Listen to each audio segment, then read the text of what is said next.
And next up is something involving our leader here, Swansea. Although I may diverge more.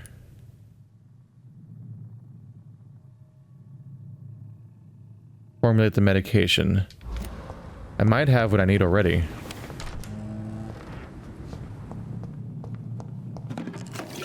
How do I keep finding more?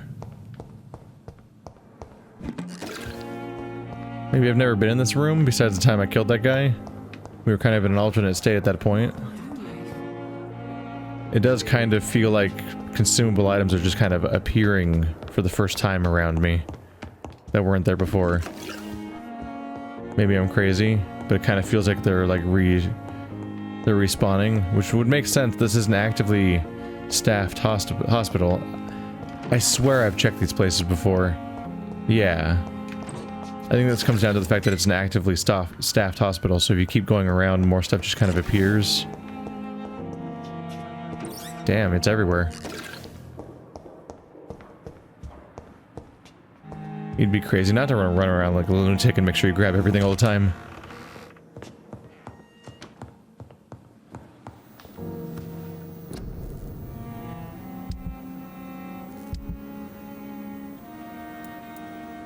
More pills.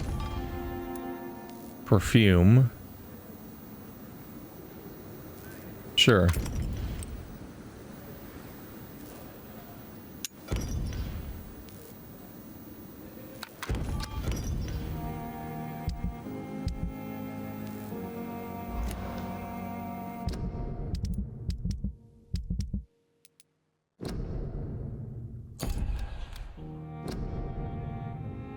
Bring 1 unit of sodium hypochlorite to your medical desk. I'll bring all the things... Oh, to my medical desk. You're my work... Aren't you my work desk?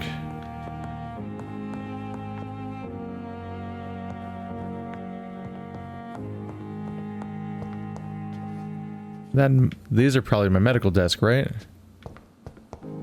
Here. Strickland's project could be dangerous. I have a mind to report him to Dr. Aykroyd. So now I need to pick a side. Why did I have to... Wait, why couldn't I report him before making the ingredients? That's a weird detail, right?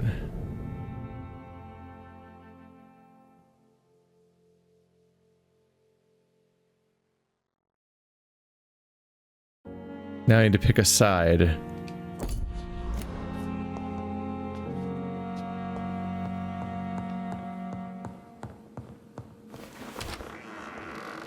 I mean, he is downstairs. How much faster is it to take this route?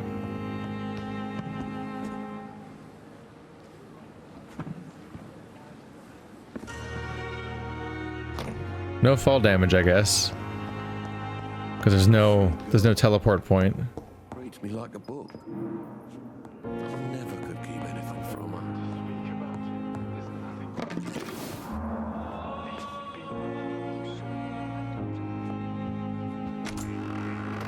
They were talking about something in here. You always knew the words to calm the children, Emma. As for me,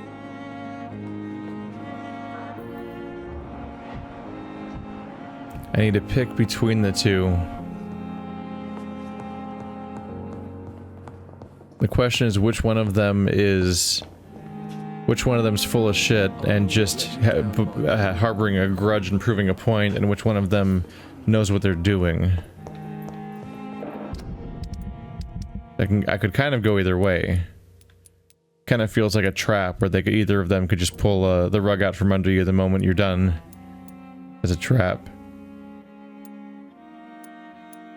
And this guy's life is in the balance. Great.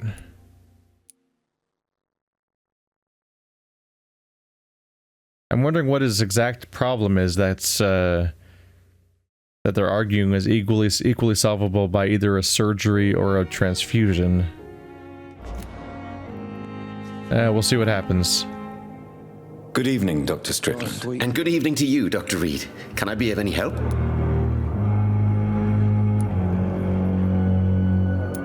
I have managed to improve the mixture by diluting it.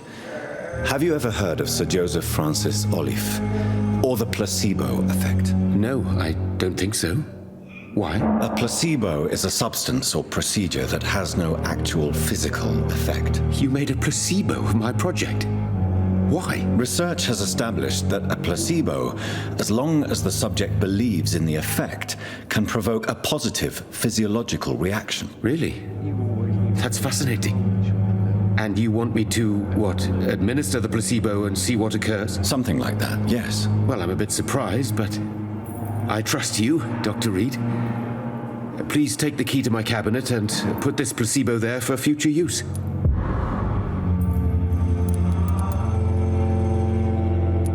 Goodbye, Dr. Strickland.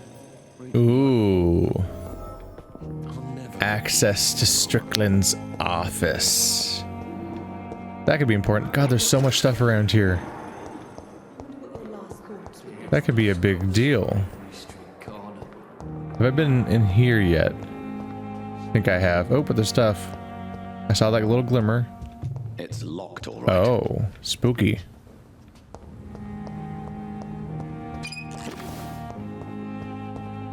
There's always more. Holy crap. It's Oh, locked, all right. that's the locked one, though. Ooh, long letter. Birmingham, 27th October. Hello, sis. How are things in the big city? Here in Broome, things are not so good. It seems the flu is here again, and we have many new cases of infection in the neighborhood. Do you remember Miss Scheller, the old drinking hag on the 3rd floor? She passed away 2 days ago, and her flat's already occupied. Again. Jeez. You would have to pay me a huge amount of money to go sleep in the bed in which a woman died of the flu just a few hours ago. Sorry.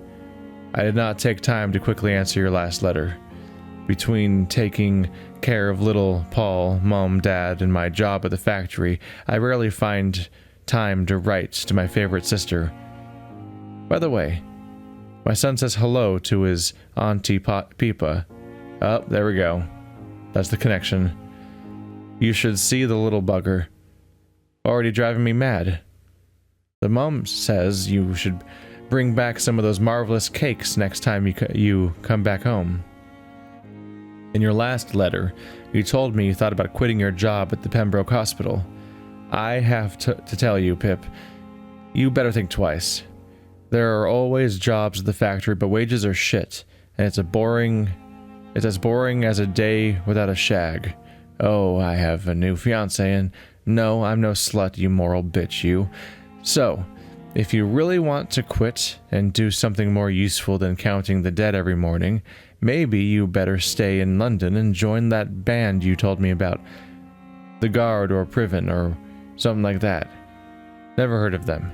But if they are, like you said, some sort of civil militia trying to make a difference, then maybe it's a good choice for you. Just be sure to let the others go in front. That's how my poor Billy got killed in France, by leading too many patrols. Bloody war. Anyway, come back as soon as you can, and give me all the good news before that. I am your affectionate sister, Lucy, Paul, Mom, and Dad. Oh, Pippa, are you planning on joining the militia that hunts me? That's not good news for me. Oh, hey, you can see the people that are behind the locked door now.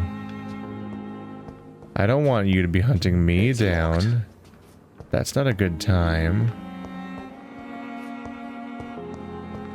Oh, speak of the devil. Good evening, Nurse Hawkins. Good evening, Dr. Reid.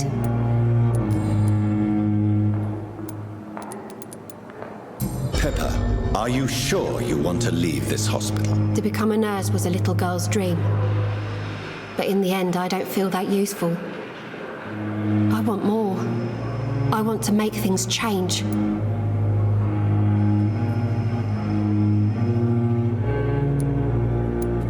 But you're doing something important here. For all the patients who need your help. We save lives, sure. Each time we send a cured patient home, it's a relief beyond words. But since the epidemic, I feel so powerless. What steps are you prepared to take to feel more useful? I don't know yet. My sister believes that the real fight is in the streets nowadays. Maybe she's right. Maybe this is what I must do.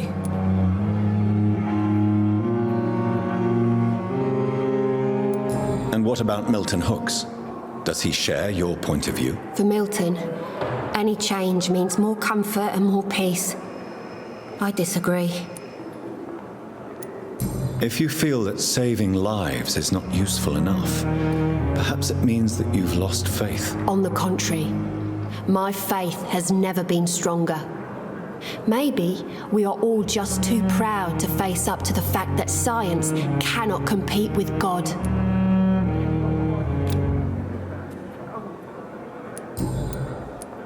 Milton cheats patients out of their money at this hospital, Pippa. Are you his accomplice? Yes, I am. Is this your definition of being useful? By abusing the sick and poor? No. It is my definition of getting out of this useless life once and for all. Why do you do it? Why not? Most of the sick who paid for a bed are already dead, or will be soon. Don't you see the futility of all this?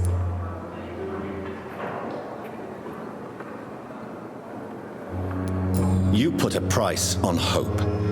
This goes against everything you swore to uphold as a nurse. Report me then, Dr. Reid. Report the little nurse and keep on lying about the surgical errors, the wrong dosages and diagnostics that we all covered for the sake of our colleagues. Whose idea was it? What difference does it make? We did it together, and I'm guilty as charged. Answer my question. It was my idea first, even though Milton would say it was his, to protect me.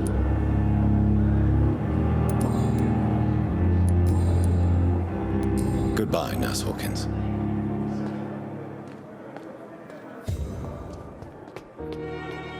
Bit of a back and forth there. You are... What are you planning on leaving? This hospital needs you. It's your calling. You can't possibly leave. The patients need you. You are a scourge upon this hospital. You need to get the fuck out of here. That was pretty much the two sides of the conversation. It's locked, all right. Is this for multiple doctors around here, I wonder? At least Strickland can't kill anyone with this formula. It is just a placebo, I guess. It reduces the ability to, to straight up get people killed. It's locked. M. Goswick's medical file. Mortimer Goswick, male, age 23. Followed by Dr. Ackroyd. Status convalescence. Date of admission 27th October. Date of release to be determined. Notes. The patient shows many signs of extreme fatigue and major sores on the throat, mouth, and tongue, but no sign of flu. Refuses to speak, claims it's too painful. Needs rest and healing of throat mucous membrane before any decision can be made concerning his release.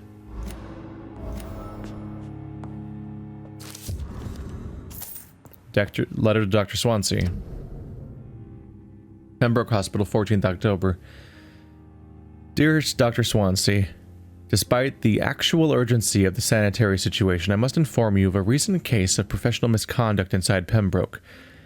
Nurse Gwyneth Brannigan has been found guilty of undeniable unprofessional conduct and thus guilty of endangering a patient. Under no circumstances should a nurse diagnose and establish a prescription without at least informing the referent doctor about her conclusion. You know me, Edgar. I'm not against personal initiative when it's for the interest of all, especially during a crisis like the one we are facing. But we can't allow a nurse to perform a diagnosis and decide on a procedure to apply to a patient. The fact that said patient survived is no attenuating circumstance. It just means we dodged the bullet this time. I demand the strictest authority in this matter. Very respectfully, Dr. Waverly Ackroyd. Yep. Little trapped there, aren't we? This guy, he may or may not be wrong. He may or may not be right about the guy who needs the treatment, but he clearly has issues with any kind of progress of any kind. He's just kind of generally insufferable. What's that? A woman diagnosing a patient? Inconceivable. It's almost like she works here every day and might know shit. But no, let's just act like she can't somehow? Is that what we're going for? She's usually out here, right? I imagine I'm supposed to talk to her about this. We are overwhelmed by this horrifying epidemic. Do I have any new stuff for you? Good evening, Dr. Tippett. Dr. Reid, any good news to share? Nurse Brannigan has been recently accused of neglecting her professional duties. Tell me what you really think about it. This kind of protest is nothing but elitist bullshit. I trust Nurse Brannigan with my life. She has what it takes to be a great doctor. Do you really think she could be the next Elizabeth Blackwell? Believe me, Dr. Reid, a time will come when skill and skill alone will determine who can be a physician and who cannot. Goodbye, Dr. Tippett. So he did have an update because he's part of the same social circle. Good evening, Milton. Good evening, Doctor. Still trying to save lives?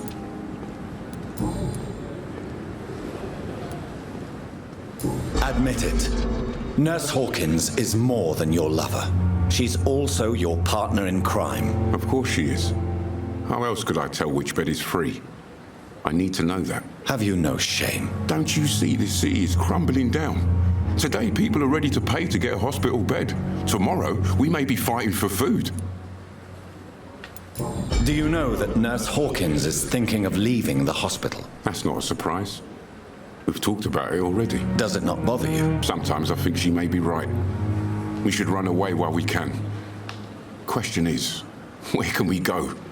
Where is it safe?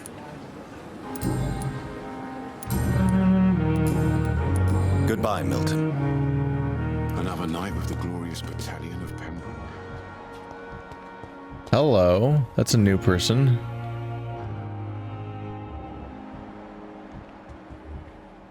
Someone ranked as unknown.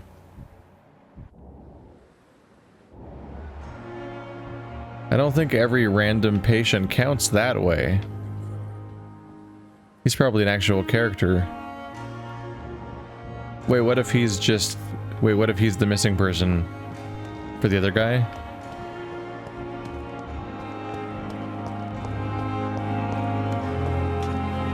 Good evening, Nurse Brannigan. Good evening, Doctor.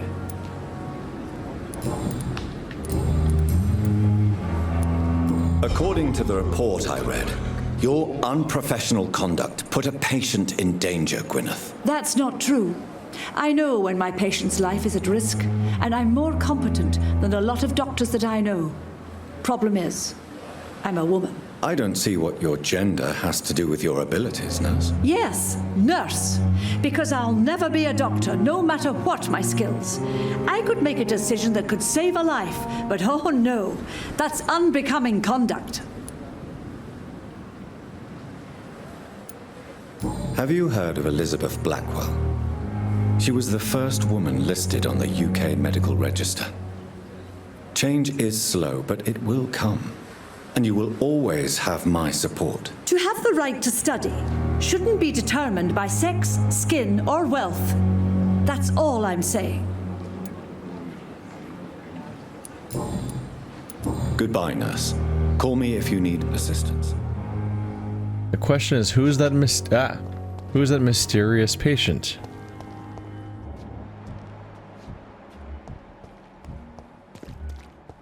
You too.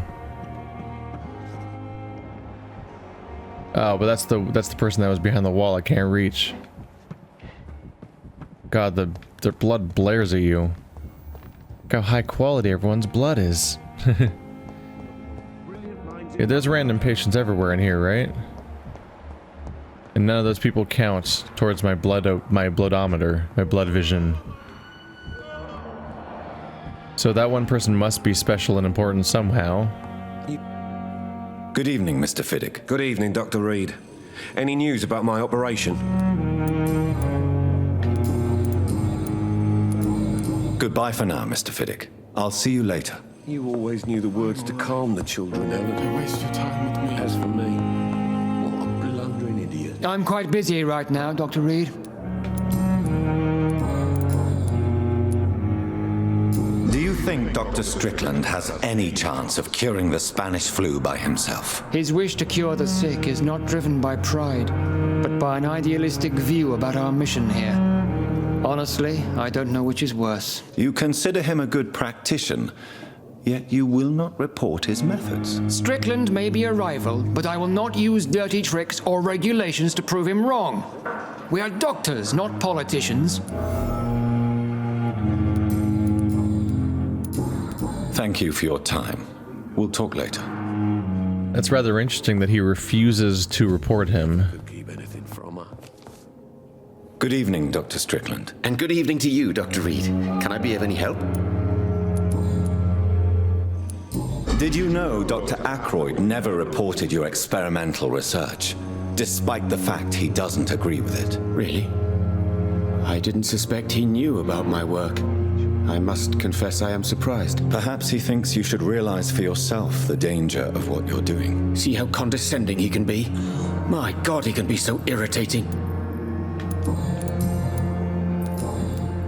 Goodbye, Dr. Strickland.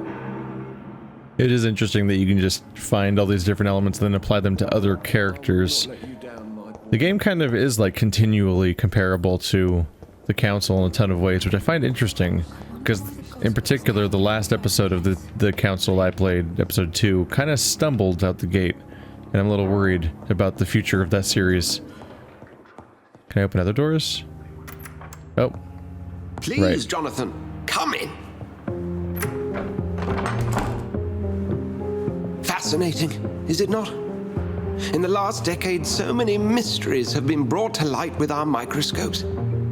The human body, biology's penultimate frontier. The more we explore its boundaries, the less we're able to trace a clear line between life and death. You, my friend, have a foot in both countries. The view must be vertiginous. It's at least as vertiginous as chatting about vampires with you, I would say. This must be all so new to you. This area of town, the hospital, a brand new life. How stimulating it must be. I wish I could share your enthusiasm, Dr. Swansea, but my condition defies scientific categorization. Undead? Unalive? Immortality defies logic. I cannot express my thrill at this serendipitous turn of events. The world's most eminent specialist in blood transfusions, a vampire. One might say a gift from heaven. There is an absurd poetry to my situation. Physician, heal thyself.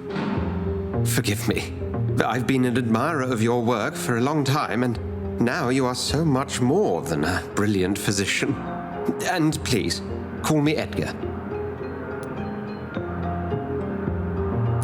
I'm not some doe-eyed student, Edgar.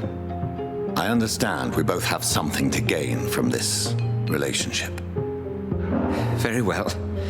I have a task for you, Jonathan. Something that will require all your newfound skills.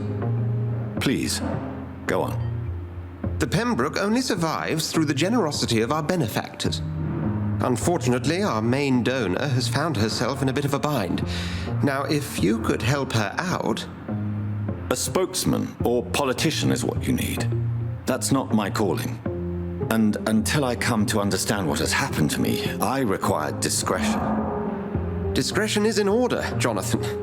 Lady Ashbury has recently received rather indelicate correspondence that, if revealed, would jeopardize her position. And you would like me to eradicate this threat? By the stole, of course not. I would just like you to pay her a visit.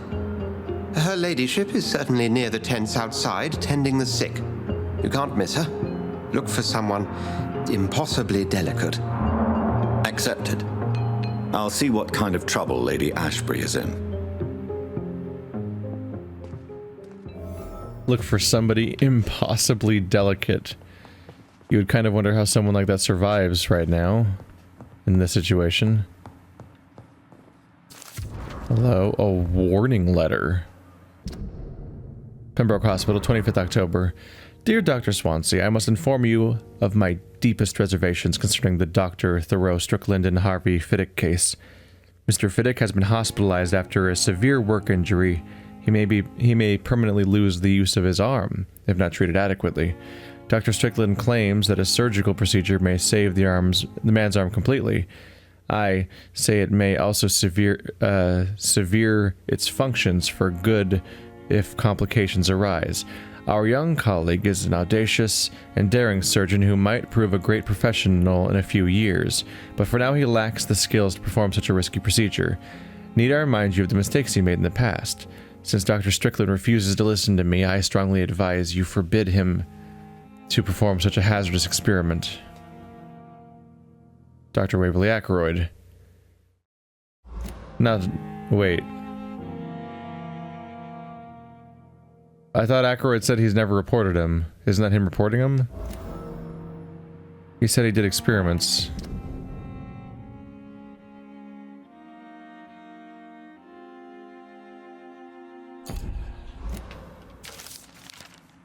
Rare species of vampires, new collectible.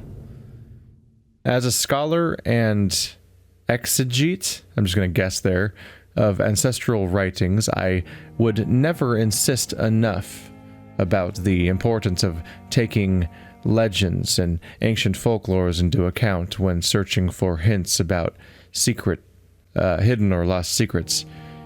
A common mistake is to take what we know for an established truth and use it to discard any contradictory material.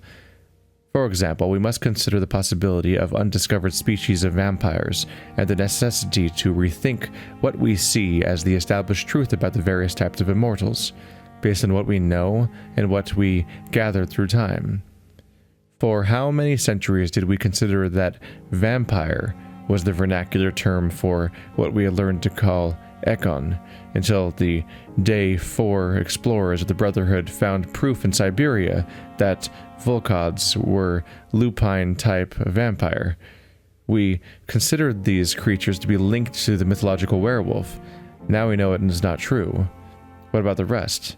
What about the Rakshasa from my homeland?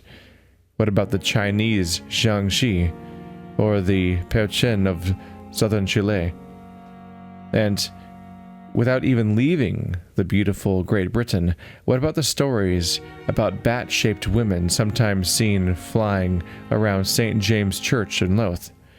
What about the creature only identified as a disaster in some obscure testimonies, which tried to destroy London in 1666 by spreading plague all around the city? What about the Nimrod, the mythical figure of the restless vampire hunter, sometimes described by ancestral British Ekons as a legendary huntsman who only feeds on his prey's blood and would go unnoticed amongst the mortals and immortals? I tell you, my brothers, we never can be sure. We can never be too sure of what we could find. If only we could forget for a few minutes what we're supposed to already know. From Unveiling the Night by Usher Talltree, Primate of St. Paul. We're slowly picking up pieces of these.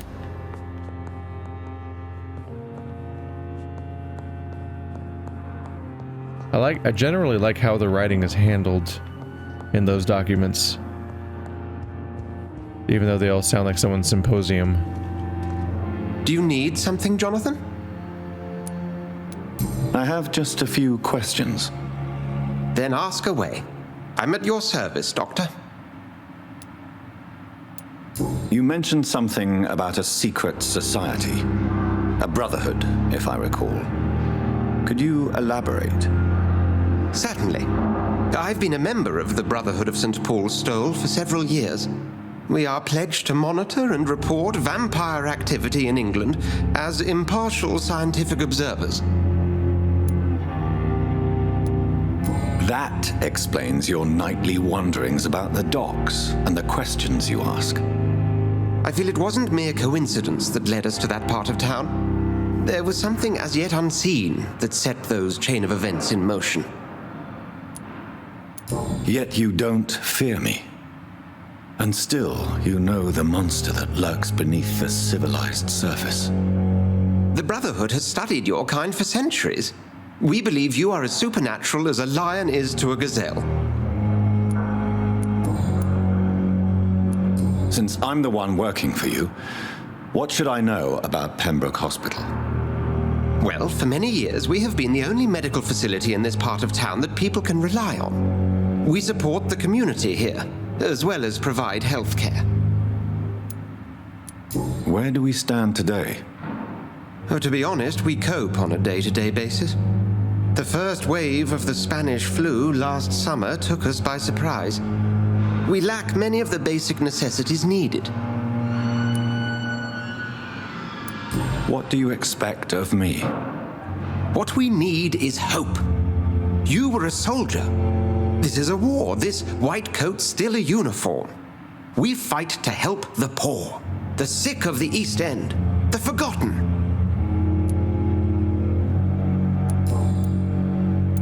Since you seem quite the expert on vampires, what could you tell me about my condition and how it came about? As men of science, our first step is always to start with what we know. Forget the myths, the hackneyed scrawlings, and the penny dreadfuls. They do not scratch the surface of the truth you now find yourself in. The sun. The morning following my transformation. Its rays burned me. There was pain, smoke, and my skin blackened. You will find there is very little that can kill a vampire, my friend. You have been offered relative immortality. The sun will most certainly hurt you, leaving you weakened and damaged, but it will not destroy you. Must I take a life to live? You are a vampire. You feed, and blood is the sole sustenance that can sustain your immortal frame. And only a living creature contains the nourishment you require.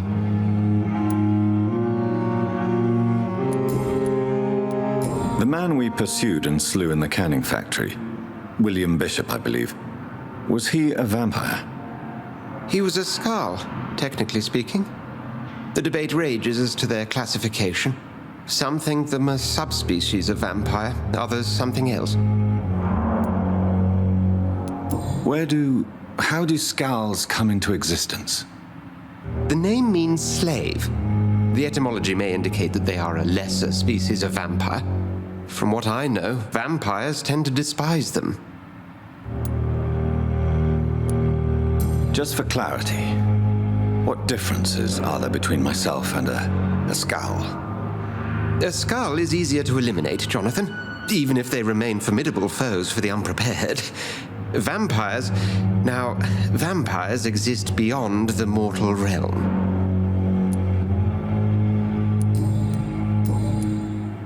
We'll see each other again soon, Edgar. He's very matter-of-fact about that. You're a vampire, you have to feed, and only a living creature can give you the blood you need. And no warnings, no hey, don't eat my patients, and no alternatives posed, not even really condemnation of the idea of me eating people. He's just yeah, you're gonna have to eat people. And I'm just sitting here but you invited me to work at your hospital, knowing that I'll probably eat people? That's concerning.